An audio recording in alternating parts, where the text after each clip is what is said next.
ukaweze kukuletea utukufu na utakatifu wako ukaweze kutendeka. Tunaombea ibada hii Bwana, tukikabidhi kila sehemu mikononi mwako. Tunaomba kwamba siku hii Yesu ni wewe umeifanya, wacha ikakupe sifa na utukufu. Tunaliinua na kubariki jina lako, kwa maana hakuna kama wewe. Tunainua mikono yetu Bwana kukupigia makofi, maana wewe unastahili. Tuna makofi mazuri, makofi mazuri. Kwa jina takatifu la Yesu Kristo tunaomba na kuamini, tuseme amen. Sema amina mahali ulipo. Tukiwa tu tumesimama hivyo, kwanza tukiwa tumesimama hivyo, wachungaji wote ambao uko katika ibada hii, wewe ni mchungaji kutoka kanisa lolote lile na uko pamoja nasi, sehemu ya wachungaji ndio hii. Kwa hivyo chukua vitu vyako uje mahali hapa kwa jina la Yesu. Wachungaji wote, wachungaji wa Yesu, haleluya. Bwana, sisi salimia mtu aliyekulia kushoto, mwambie simama tuko kwa harusi. Amen. Tunaweza keti. Amen. Nika kwenye ibada ya harusi ya ndugu wetu Peter Mushiri na dada wetu Mary Wanjiru. Leo ni siku kubwa. Haleluya. Jamani, hapa tunasemaga amen. Haleluya. Hata kama kweli wamsemaji amen ukiwa hapa, wewe sema tu. Sio wanasema when you go to Rome, do what the Romans. Amen. Siku ya jana ilikuwa ndefu sana. Ikafika saa 4 napigiwa simu naambiwa bado there are issues to take care of. Past saa 5 we are here, we are still taking care of issues. Sema bwana, kwa nini siku iliongezwa masaa? Siishe harusi ifike. Bwana Yesu asifiwe. But finally God is great, the day is here. Amen. Na tunashukuru Mungu kwa sababu ya kibali chake, na tunashukuru Mungu hasa kwa sababu pia ya hawa wawili, Peter Mushiri na Mary Wanjiru. Sababu ya kwanza kwa sababu ya kuokoka. Maana kama si wokovu hatungekuwa hapa. Wangeshakuwa wameoana na labda watoto 6. Lakini waliamua kutembea kwa njia ya Bwana. Amen. Wale watu ambao wanaoana kando bila harusi wananyima familia furaha yao, wananyima kanisa furaha yake. Lakini angalia vile furaha iko mingi na hii bado. Bwana Yesu asifiwe. Na tunawashukuru pia kwa kukubali kufuata njia ya Yesu na kisha kuonyesha heshima kwa wazazi na marafiki na kanisa pia. That's why we are here. We are very happy. Bwana Yesu asifiwe. Leo hata naona kama hakuna chakula. Leo tunakula furaha. Bwana asifiwe sana. Nimejaribu kuangalia Moshi area hakuna. Na hawajaniambia, lakini I'm just guessing kwamba leo tutakula furaha. Lakini nafikiri inatosha. Ama aje? Si furaha inatosha? Hata kama ninasikia kama nimekula. Hello. Inabariki. Hiyo ni poroja yangu. Don't take it seriously. Sema amen. Basi pia tunashukuru wazazi wa Peter na wazazi wa Mary. Na juzi nilikuwa naambia kanisa hapa kwamba mtoto wangu, kijana yangu Joshua Starau, hapo na kitabu ambao wanasoma kule shule, na the main characters ni Peter and Mary. Naona hiyo kitabu hiyo ya Peter and Mary. Sasa nikawa naona hapa tuko na real practical, wacha ile ya kitabu Peter and Mary. We are learning from them. Wanatupatia opportunity ya kusoma. Na pia tunashukuru kwa sababu ya wazazi na jamaa na marafiki na wote ambao wamefika kuwa pamoja nasi. Mungu wetu awabariki sana. Hapa mchungaji anisaidie hapa tuwasiliane kwa lugha za taifa mbili.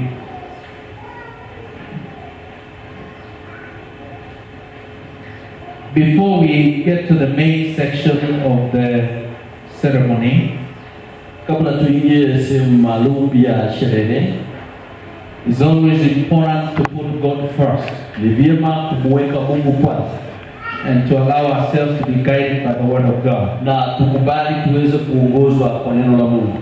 And so we'll turn to our Bibles in the book of Ephesians in chapter 5. Kwa hivyo tutafungua Biblia zetu kitabu cha Waefeso mlango wa 5. The Bible says, submit to one another out of reverence for Christ. Nyenyekeeni ninyi kwa ninyi kwa heshima kwa ajili ya Kristo. Wives, submit to your husbands as to the Lord. Ninyi wake watiini waume zenu kama kumtii Bwana. For the husband is the head of the wife, as Christ is the head of the church, his body, of which he is the Savior. Kwa maana mume ni kichwa cha mkewe, kama vile Kristo alivyo kichwa cha kanisa, ambalo ni mwili wake, naye Kristo ni mwokozi wake. Now as the church submits to Christ, so also wives should submit to their husbands in everything. Basi kama vile kanisa linavyomtii Kristo, vivyo hivyo wake nao imewapasa kuwatii waume zao kwa kila jambo. Husbands, love your wives just as Christ loved the church and gave himself up for her. Ninyi waume wapendeni wake zenu kama vile Kristo alivyopenda kanisa akajitoa kwa ajili yake. To make her holy, cleansing her by the washing with water through the word. Kusudi alifanye takatifu, akilitakasa kwa kuliosha kwa maji katika neno lake. And to present her to himself as a radiant church without stain or wrinkle or any other blemish, but holy and blameless. Apate kujiletea kanisa tukufu lisilo na doa wala kunyanzi au wala lolote, bali takatifu lisilo na hatia. In this same way, husbands ought to love their wives as their own bodies. He who loves his wife loves himself. Vivyo hivyo imewapasa waume kuwapenda wake zao kama miili yao wenyewe. Ampendaye mkewe hujipenda mwenyewe. After all, no one ever hated his own body, but he feeds and cares for it, just as Christ does the church. Hakuna mtu anayeuchukia mwili wake mwenyewe, bali huulisha na kuutunza vizuri kama Kristo anavyolitunza kanisa lake. For we are members of his body. Sisi tu viungo vya mwili wake. Verse 31. For this reason a man will leave his father and mother and be united to his wife, and the two will become one flesh. Kwa sababu hii mwanaume atamwacha baba na mama yake, naye ataambatana na mkewe, na hawa wawili watakuwa mwili mmoja. In the name of Jesus, Baba yetu wa mbinguni, katika jina la Yesu, we thank you for bringing us to yourself. Tunakushukuru kwa kutuleta kwako. We thank you for the privilege of being your worshipers. Tunakushukuru kwa fursa ya kutufanya waabudu. We bless you for the great blessing of making us your children. Tunakubariki kwa baraka kuu za kutufanya wanao. And now we thank you for the message before us. Na sasa tunakushukuru kwa ujumbe mbele yetu. We pray that you bless it to our hearts. Naomba kwamba ukaubariki kwa mioyo yetu. We pray that you open our ears to hear. Naomba ukayafungue masikio yetu kusikia. Open our minds to understand. Fungua mawazo yetu kufahamu. Open our hearts to receive. Fungua mioyo yetu kupokea. Use me to communicate your will and your heart to your people. Nitumie uweza kuwasilisha mapenzi yako na moyo wako kwa watu wako. And bless us together as church and as a family. Na utubariki pamoja kama kanisa na jamii. In Jesus' name we pray. Katika jina la Yesu tumeomba. Everybody say amen. Even are not enough. Watu kikawaida wanahisi kwamba zile ambazo maagizo yamepeanwa to the instructions given, kwa yale ambayo ni mawaidha ama mwongozo umepeanwa. sometimes we feel the way the instructions were given it's outdated or it does not fit us. Wakati mwingine tunahisi kwamba jinsi mwongozo umepeanwa umepitwa na wakati ama hauingiani na nyakati zetu. And there are times we just feel that this is wrong, we put it aside and make our own rules. That is also true about the instructions God gives us in the Bible. Hiyo pia ni sawa kutokana na maelezo au mwelekezo Mungu anatupatia katika Biblia. There are people that feel like God doesn't know enough, we need to add to what he has given us. Kuna watu wanahisi kana kwamba Mungu hajui vya kutosha, kuna kile cha kuongeza kwa kile ambacho ametupa. There are people who feel like God's word is outdated and it cannot fit our time. The word of God is eternally established in heaven. Na anahitaji kuelewa kwamba Biblia inasema neno la Mungu limedhibitika milele hata mbinguni. God is the author of life. Yeye Mungu ni mwanzilishi wa maisha. And he knows how he set life. Na yeye anajua kama vile amepanga maisha. He knows what works and what will not work. Anajua kinachotenda na kisichotenda. He knows that which brings blessings and what brings curses. Anajua kile kiletacho laana na kiletacho baraka. He knows that which will bring happiness and that which will bring sorrow. Anajua kitakacholeta furaha na kitakacholeta majuto. People have a way of putting aside the word of God and bringing out their own words. Watu wana njia ya kuweka kando neno la Mungu na kuingiza maneno yao wenyewe.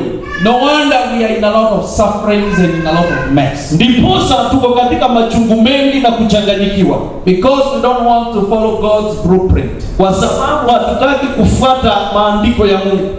But the word of God works today as it worked 2000 years ago. Lakini neno la Mungu linafanya kazi leo kama vile lilitenda kazi miaka 2000 iliyopita. The word of God is as true today as it was 4000 years ago. Neno la Mungu ni kweli leo kama vile lilikuwa miaka 4000 iliyopita. And the Bible gives us the principles upon which we build our lives. Na Biblia inatupatia kanuni ambazo yatupasa kujenga maisha yetu.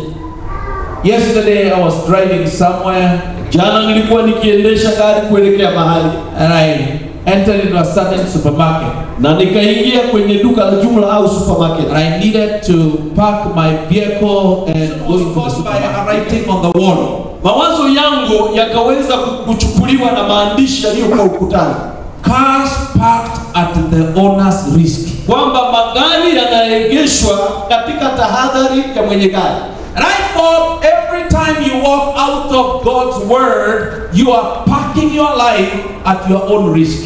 Na nikahisi kwamba ama nikafikiria kila wakati unapoondoka kwenye maisha ama uwepo wa Mungu unaweka maisha yako hatarini. Jude, the book of Jude tells us to keep our lives in the circle of God's love. Kitabu cha Yuda kinatuambia kuweka maisha yetu katika miviringo ya upendo wa Mungu. As long as you are in the circle of God's word, you are God's responsibility. Mradi tu uko katika mviringo wa neno la Mungu, wewe ni jukumu la Mungu.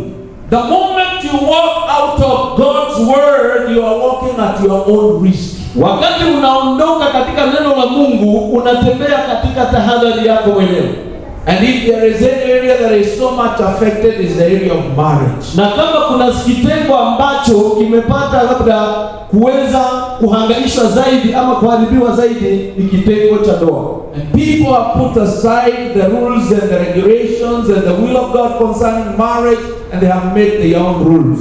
Watu wameweka kando kanuni na matakwa ya Mungu kuhusu ndoa, wamepata kubaini na kutengeneza mikataba na kanuni zao wenyewe. God spoke to Israel through Jeremiah.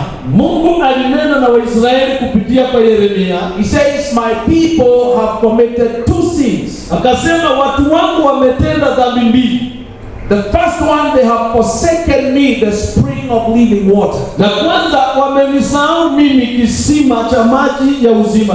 And number two, they have dug for themselves cisterns that cannot hold water. Jambo la pili akasema wamejichimbia visima ambavyo haviwezi vikashika maji ama vikawa na maji. Forsaking God is a sin by itself. Kumkataa Mungu ni dhambi yenyewe. Building your own principles that are not godly, which will be self-destructive, is another sin. Kujijengea kanuni zako mwenyewe ambazo zitakuangamiza, hiyo ni dhambi ya pili. Peter and Mary have gone through counseling. Petro na Mary mmepitia ushauri, and you'll be given godly counsel. Na mmepewa ushauri wa kiungu. Stick to the road of God's word. Kwamba kwenye barabara ya neno la Mungu. Stick to the path of God's will. Tembea kwenye njia ya mapenzi ya Mungu, and you will be safe. Na mtakuwa salama. Haijalishi kama vile labda kanuni za watu wengine zinapojieleza. They are deceptive. Hizo zote ni danganyifu. Few things I would like to mention from the word of God. Mambo machache ningependa kuyataja kutoka neno la Mungu concerning marriage. Kuhusu ndoa. In chapter 5 verse 21 where we read, katika mlango wa 5 wa Efeso mstari wa 21 mahali tumesoma, Bible starts by saying submit to one another. Inaanza kwa kusema nyenyekeeni kwa mmoja na mwingine, out of your reverence for Christ, kutokana na heshima kwa ajili ya Kristo. In marriage, when you keep on claiming you have more authority than your spouse, katika ndoa ukishinda kusema wewe una mamlaka makuu kuliko mwenzako, you are walking on a dangerous path. Unatembea njia hatari.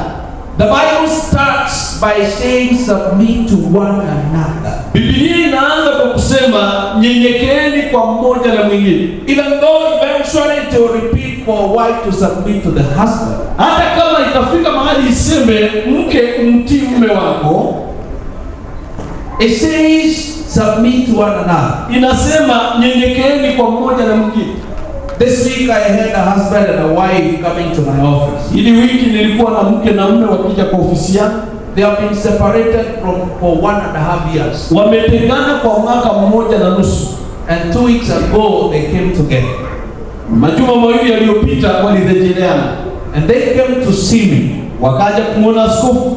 Because we started this journey like you when they were young. Kwa sababu tulianza safari hii kama vile nyinyi mmeanza walipokuwa wadogo. And we did a glorious wedding. Na tukafanya harusi ya kufana. And even when they were separated, I kept on talking to them. Hata wakati walikuwa wametengana nilishinda kunena nao. And so when they finally agreed to come together, kwa hivyo hatimaye walipokubali kurudi pamoja, they said they want to come and see me because they have things they want to clear with each other in front of me. Walisema things we discussed. Kuna mambo mengi walipata kuongea. But the husband, when I asked him to talk to his wife, lakini mume wakati nilimwambia aongee na mke wake, he said something that really caught my attention. Alisema kitu ambacho kilipata kushika mawazo yangu. He said, I've messed a lot. Akamwambia mimi nimepata kujiharibu zaidi and I'm not happy. Na mimi sina furaha. I wish I listened to you. Akasema laiti ningalikusikiza. If I had listened to you more, I think I would be a more happier man. Akasema ningalikusikiza zaidi ningekuwa mwanamume mwenye furaha. You know, we come from a tradition where men don't listen to their wives. Unajua tunatoka kwenye misingi na tamaduni ambazo wanaume hawasikizi wake zao. Because we think that is weakness. Kwa sababu tunafikiri huo ni udhaifu. Because I am in church. Ni kwa sababu mimi ndo niko kwenye I am the one who speaks. Mimi ndo naendesha, kwa hivyo mimi ndo naongea. Modo meno gabo. kwamba omusajja niye ulakayo. Hallelujah. Hallelujah. Wanaume ni sawa. Hallelujah. Amen. But listen, Lakini sikiza, in marriage, if you keep on wanting to exercise your authority, katika ndoa ukishinda kusema unataka utendeshe mamlaka yako kazi so that you can be felt, ili kwamba wapate kujua huko, you're going to make many people unhappy, unaenda kufanya watu wengi wakose furaha, and eventually you will be unhappy. na hatimaye hata wewe utakosa furaha. That's why the Bible starts by saying, submit to one another. Hiyo ndio sababu Biblia inaanza kwa kusema nyenyekeeni mmoja kwa mwingine. Submitting to your wife's ideas is not weakness. Kuweza kunyenyekea kwa mawazo ya mke wako si udhaifu. It calls for a brave man to tell his wife, I'm sorry. Kama mwenye ujasiri kumwambia mke wake pole, umekosea. A man who never apologizes is a weak man. Mwanaume ambaye haombi msamaha ni mwanaume dhaifu. And a man whose wife cannot stand out proudly is a dishonorable man. Mwanaume ambaye mke wake hawezi kujivunia ni mwanaume asiye na heshima. If your wife cannot stand before people and talk like a woman, then something is wrong. Iwapo wewe ni mwanaume na mke wako hawezi kusimama kwa ujasiri na aongee kuhusu wewe kama mwanamke, kuna kitu kibaya mahali. Secondly, the Bible talks to the wives. Jambo la pili, Biblia inanena na wake. Bible says, wives, submit to your husbands. Implementation of the Beijing policies. Tunaishi kwa nyakati za kuweza kuwekea mikakati sheria za Beijing, where women went and declared freedom for women, ambapo wanawake walienda na wakatangaza uhuru kwa wanawake. Oppression no more. Wakasema ukandamizaji kwisha. But you need to understand that freedom without responsibility is rebellion. Upate kujua kwamba uhuru pasipo majukumu ni kuasi. Yes, you are free.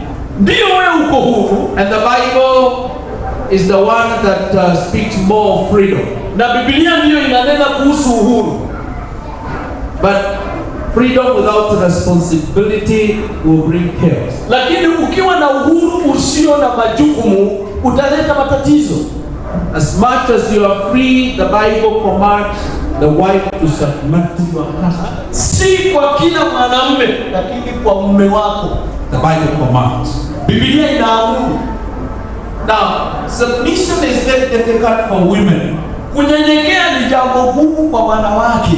They don't know that vocabulary well. They don't understand it well. Hawajui huo msamiati vizuri, hawaufahamu. Even at the age of 80 and the husband is 90, they are still struggling with submission. They have something else they want to say. Kwa sababu wanawake kila wakati wanasema mimi niko na kitu nataka kusema. They must be the last one to talk. Lazima mwanamke awe wa mwisho kuongea, hata kama mmesema atasema nini. Hallelujah. Amen. So, but it's a vocabulary that is very difficult for women. Lakini ni msamiati ambao ni mgumu kwa wanawake. And so when the Bible says to the woman, submit, Kwa hivyo Biblia inapomwambia mke kwamba amtii mume wake, it goes ahead to explain, because God understands women will have problems with understanding that. inaenda mbele na kuelezea kwa sababu Mungu alijua wanawake watakuwa na shida kuelewa hiyo. Women are experts of love. Kwamba wanawake wao wana tajiriba katika kupenda. They know what love is. Wanajua kupenda ama upendo ni nini. But that four-letter word is a big vocabulary for men. Lakini hilo neno la mizani nne msamiati mkubwa kwa mwanamke. Even after being married, today we are celebrating 22 years with my wife. Leo 30th of April in 1994. waliona tarehe 30 mwezi wa 8 mwaka wa 94, na mwezi wa 4 mwaka wa 94. Maybe you should tell me happy anniversary, but no problem. Labda tukuimbie happy anniversary lakini. Hallelujah. Amen. But I still have a problem in understanding this word called love. Lakini bado nina nina shida ya kuelewa hili neno linaitwa upendo. When I feel that I've tried a lot, Nikijaribu kufikiri leo nimejaribu kabisa. my wife will look at me and says, "Is that what you call love?" Ukaanza kuniangalia sema It's not love. What is it? namuuliza sasa kama si upendo inaitwa? She says it's something else, but it's not love. Akasema hiyo ni kitu kingine lakini si upendo. I don't understand this thing called love. Mimi sielewi hiki kitu kinaitwa upendo. The same way women have problems in understanding submission. Njia hiyo ndivyo wanawake wana shida kuelewa utii. But the Bible explains a little about this. Lakini Biblia inaelezea, Says, wives, submit yourself the way the church submits to Christ. inasema wake watiini waume zenu kama vile kanisa linavyomtii Kristo. In fact, it goes ahead and says, you should submit yourself to your husband as you submit to the Lord. Inasema kwamba unahitaji kumtii mume wako vivyo hivyo unavyomtii Bwana. Sometimes you look at women when they are worshiping. Wakati mwingine ukiangalia wanawake wakati wanaabudu, You envy them. unawaonea wivu kabisa. I mean, they go it all. Wao wanaabudu yao yote.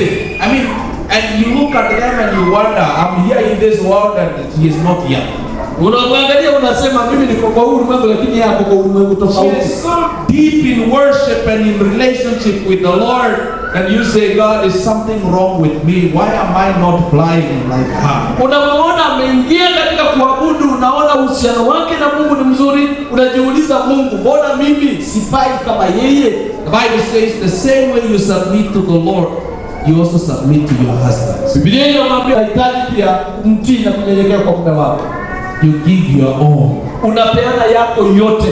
Your heart, your body, your mind, your spirit, your soul, your life. Napeana yote, mwili wako, mawazo yako, moyo wako, na chochote kile ambacho ni maisha yako. And recognize him as your head. Na upate kumtambua mume kama kichwa. He is your leader. Yeye ndio kiongozi wako. He is God's ordained authority over you. Yeye. Hallelujah. Hallelujah. Praise the name of God. Amen. Now, Peter explains more about that submission. Petro anaelezea zaidi kuhusu kule kutii. In the book of 1 Peter chapter 3. Katika kitabu cha Petro wa kwanza Chapter 3 verse 1 to 6. mlango wa 3 mstari wa kwanza hadi wa 6. He says, wives, in the same way be submissive to your husband, so that if any of them do not believe the word of God, they may be won over without words by the behavior of their wives. Kwamba wake watiini waume zenu, ili kwamba iwapo kuna yule hajamjua Kristo atapata kuvutiwa kwa matendo yenu. He goes ahead and says the beauty that attracts the husband. Anasema kwamba uwe na urembo ule ambao unamvuta mumeo. You know, women, you love beauty. Urembo wa nje pekee haumvutii mwanamume. It may attract men, but not the husband. Urembo wa nje unaweza wavutia wanaume lakini si mume wako. So the wearing of clothes and jewelry do not necessarily capture the attention of a husband. Kwa hivyo kuvaa nguo, kuweka nakshi na mapambo haswa haumvuti mume wako. There are times that wives have complained. Kuna wakati ambapo wanawake wamelalamika. Every time she puts her best, Anasema kwamba kila wakati akivaa yake mzuri zaidi, that's when they fight with her husband. hiyo ndio siku wao hupigana na mume wake. And it's very true. Na hiyo ni kweli. Because the husband feels you are wearing for others. Kwa sababu mwanaume anaanza kujua unavalia wengine. But the Bible tells us of the beauty that captures the heart of a husband. Lakini Biblia inatuelezea kuhusu urembo unaokamata moyo wa mwanaume wako. It's behavior, Ni tabia, purity, ule kwamba kuwa usafi, purity of the heart, usafi wa moyo, and reverence within one's life. na Ule utaua. ule utaua ndani ya maisha ya mtu. It talks about the inner self, Inaongea kuhusu ule utu wa ndani, the unfailing beauty of gentle and a quiet spirit. ule ambao ni urembo wa upole na moyo mtulivu. That's what captures a husband. Hayo ndo mambo unamshika mwanamume. He also adds hope in God. Pia anaongeza tumaini katika Bwana. Hopeful women capture the attention of their husband. Tumaini kwa mwanamke inashika yale mawazo ya mume wake. Because men easily loses hope. Kwa sababu wanaume hupoteza tumaini kwa haraka. So when they have women with positive mind and a hope of a better future, that's a great beauty for a husband. Kwa hivyo mume akiwa na mke ambaye anatumaini kwamba kutakuwa sawa, basi hiyo ndio itakuwa jambo la kumkamata mwanamume. This scripture does not necessarily say that women should not wear well. Hii mstari usemi kwamba wanawake wasivae vizuri. Doesn't say that you should not put on jewelry. Haisemi kwamba msiweze kuweka mapambo. But literally what it's saying is, if you think those things are ones that are going to build your marriage, you'll be divorced in the morning before the sun comes out. Lakini nasema kwamba iwapo utafikiri urembo wa kuvaa na kutia mapambo ndio utaweza kumvuta mume wako, basi utapewa talaka asubuhi ya siku. Amen. Amina. And that's where we have problems. Many women don't understand. Na hapo ndio tuna tatizo, wake wengi hawaelewi. They wear well and they delay coming out because they are waiting for that word from the husband says you are free. Because the husband has not made any comment about the new dress. Na anaweza kaa siku nzima akiwa na moyo umevunjika kwa sababu mume wake hakutambua chochote na nguo mpya. The man is saying, yes, there is outer beauty, but where is the inner beauty? Because that's what I eat. Kwa sababu mume anasema ndio una upambo na urembo wa nje, lakini urembo wa ndani uko wapi? Kwa maana mimi hula huo. And that's what builds marriage. Na hiyo ndio mambo yanajenga ndoa. So as you build your outside, as you beautify your outside, please remember to beautify your inside. Unaporembesha nje, tafadhali kumbuka kurembesha na ndani pia. Otherwise you may just be a good woman in society. La sivyo utakuwa tu mke mzuri kwa jamii. But the moment you enter into your house, all your joys goes down. Lakini wakati unaingia kwa nyumba, furaha yote yako yote inadidimia. Then it says, be like Sarah. Anawaambia kuweni kama Sara, who obeyed Abraham, ambaye alimtii Ibrahimu and called him master. na akamuita bwana. And Sarah is the role model for wives. Na Sara unakuta kwamba ni mwelekezi wa kusomwa na wanawake. It says you are her daughters if you do what is right and do not give way to fear. Anasema kwamba nyinyi ni binti zake mnapofanya lililo jema pasipo uoga. Then the Bible goes ahead to men and says, men, love your wives. Na Biblia inaendelea na kisha inawaambia waume wapendeni wake zenu. This great word scares men. Hili haya maneno ama hili neno linawatisha wanaume. Many you need to hear this. This word scares men. Kile kinatendeka katika ndoa ni kwamba the wives complain, my husband doesn't love me. Wanawake wanalalamika, mume wangu hanipendi. And he says, but I do. Mume anasema mimi nampenda. And he says, that's not love. Mke anasema huo si upendo. And he says, what is love? Amuuliza sasa upendo ni nini? And she says, you know, you are just refusing. Anasema wewe unajua vile tumekataa. Now women, you need to know, men don't know. Wanawake mnahitaji kujua, wanaume hawajui upendo. Please don't assume your husband know what is love. That word scares men. They don't know it. Usifikiri kwamba mwanaume wako anajua neno upendo. Hilo neno huwatisha, hawajui. If you want your husband to love him, please explain it to him. Iwapo unataka mume wako akupende, tafadhali muelezee. And you know, women are very complicated beings. Unajua wanawake si watu wa kueleweka kiurahisi. So every man must learn from his own wife. Kwa hiyo kila mume anajifunza tu kutokana na mke wake. Hallelujah. Amina. So wife, please explain very well with simple words. Tafadhali wanawake, elezeeni hili neno upendo vizuri kwa maneno yanayoeleweka.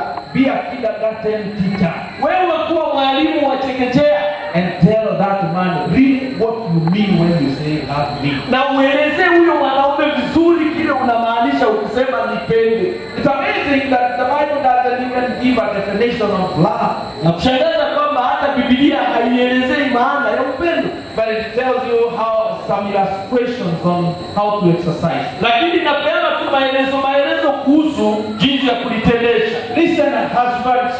Hebu sikiza wanaume. The Bible tells you to love your wives just as Christ loved the church. Biblia inaelezea kuhusu waume kuwapenda wake zao kama vile Kristo alivyopenda kanisa. How did Christ love the church? Je, Kristo alipendaje kanisa? Number one, he gave himself to the church. Jambo la kwanza, alijitoa kwa ajili ya kanisa. Many times we will expect women to give themselves to men, to the church. Lakini Biblia inasema Kristo alijitoa kwa kanisa.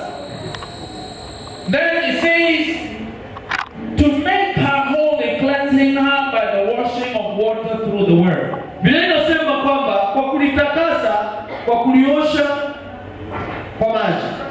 One of the things we have as men, Jambo ambalo tuko nalo kama wanaume, we want our women right. tunataka wake wetu wawe sawa, But we leave it to them to become right. lakini tunawaachia ili kuweni tu sawa. Jesus did not do that. Yesu hakufanya hivyo. The church was dirty, was messed up, was confused and corrupted. Kanisa lilikuwa chafu, lilikuwa limechanganyikiwa, lilikuwa limekaa ujaa ufisadi. Jesus wanted a right church. Yesu alitaka kanisa safi. He never went looking for a right church. Yesu hakuenda kutafuta kanisa ambalo tayari ni safi. He just took that dirty, messed up church Alichukua hilo kanisa chafu ambalo limechanganyikiwa and cleansed it. na akalitakasa. He molded it.